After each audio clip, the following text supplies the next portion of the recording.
Mic वाला नहीं आएगा, खुद को ही करना पड़ेगा। जी जी जी, कोई बात नहीं। मैं दिनेश बावरा हूँ। कल ही मैंने फ्लैट लेने को सोचा था दिल्ली में। कुमार विश्वास जी ने इतना ज्ञान दे दिया कि कैंसिल करना के सोच लिया भाई साहब। अब मतलब हद है, कोई बात नहीं लेना, अच्छी बात है। मैं माइक सेट कर लूँ पहले? नहीं, बहुत अच्छा है। ये एक समस्या बीच में जो ये फोकस लाइट है, हाँ, ये थोड़ी कम कर दो तो अच्छा लगेगा। हम लोग यूपी से आए हैं, इतनी लाइट का अभ्यास नहीं है हमें। हाँ, अभ्यास कर लीजिए, नहीं तो बुलडोजर चल सकता है।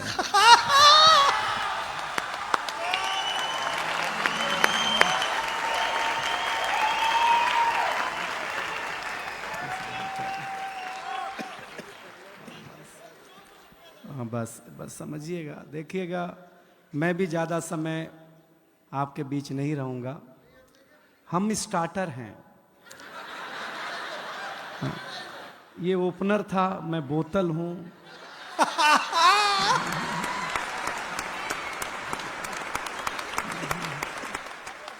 ये प्लेट हैं, ऐसे ही है सब मामला।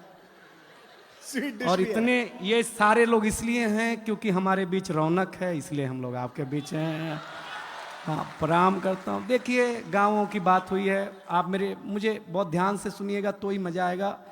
मैं अपने गांव के स्कूल में पढ़ने जाता था, तो मैं बचपन में सबसे सुंदर बच्चा था। हाय हाय। हाँ, हाँ, टीचर बोलती थी तू पीछे नहीं बैठेगा, मेरे सामने बैठेगा, क्योंकि मैं सुंदर था। हाँ, मैं सामने बिठाया जाता था, लेकिन मुझे अच्छा लगा। देखिए, यहाँ लड़कियाँ हैं, महिलाएं हैं, सब हैं, लेकिन हम पुरुष बहुत नीट क्लीन में बिलीव करते हैं। अच्छा। हम स्वच्छता में भरोसा करते हैं। हाँ, बिलीव नहीं हो तो एक बात सुनो। हम पुरुष लोग नाई की दुकान में बाल कटा करके आते हैं, आकर के तुरंत नहाते हैं। कभी आपने किसी महिला को ब्यूटी पार्लर से आने के बाद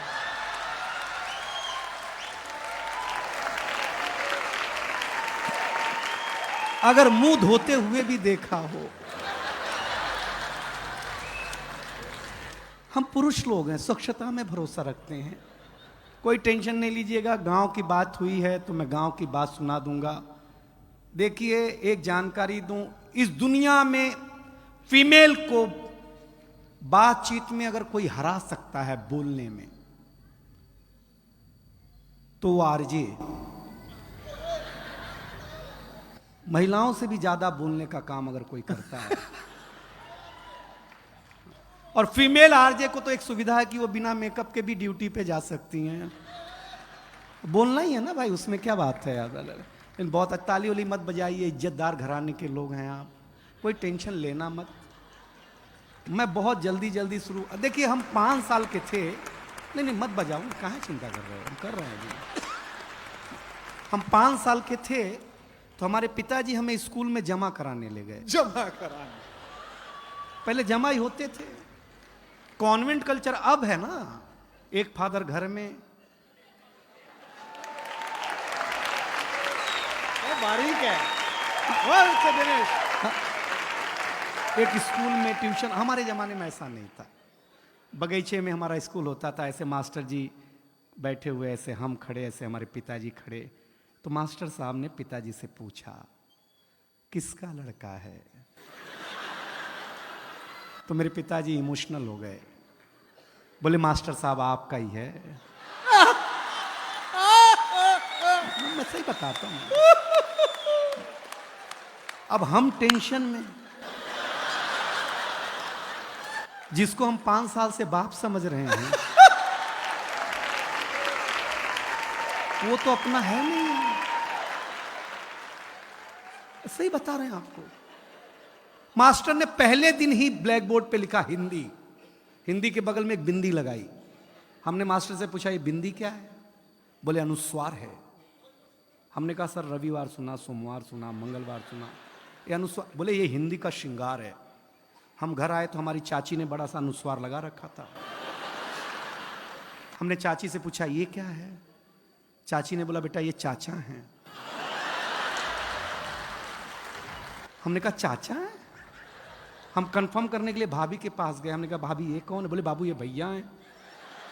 मैडम हमारा माथा खराब हो गया। हम शाम को वॉश बेसिन में मुंह धो रहे थे तो देखा चाचा नल की टोंटी से चिटका हुआ है।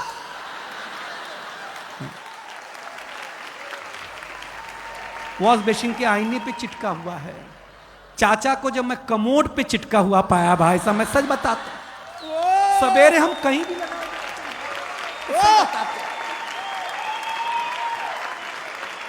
ये हमारी क्या मार्केट वैल्यू है यार। कुमार विश्वास जी हमें पहली बार अमेरिका ले गए, फर्स्ट टाइम। हमको अंग्रेजी उतनी ही आती है जितनी लालू जी को आती थी। हम गए तो अमेरिका एयरपोर्ट इतना बड़ा, हम घूमने में थक गए तो डॉक्टर साहब आए, बोले दिनेश थक गए हो, जाओ पानी पी लो। हम पानी पीने गए एयरपोर्ट पे, हमको नल ही नहीं समझ में आया, इसमें पीना कैसे है। तो डॉक्टर साहब आए, पीएचडी हैं, बोले हाँ एयरपोर्ट है, अमेरिका है, टेक्नोलॉजी का देश है, ऐसे बटन दबाओ ऐसे पानी आएगा, पी लेना। रौनक भाई हमने बटन दबाया, पानी आया, कुत्ते जैसा पानी पिया भाई साहब, मैं सच बताता हूँ आप लोग।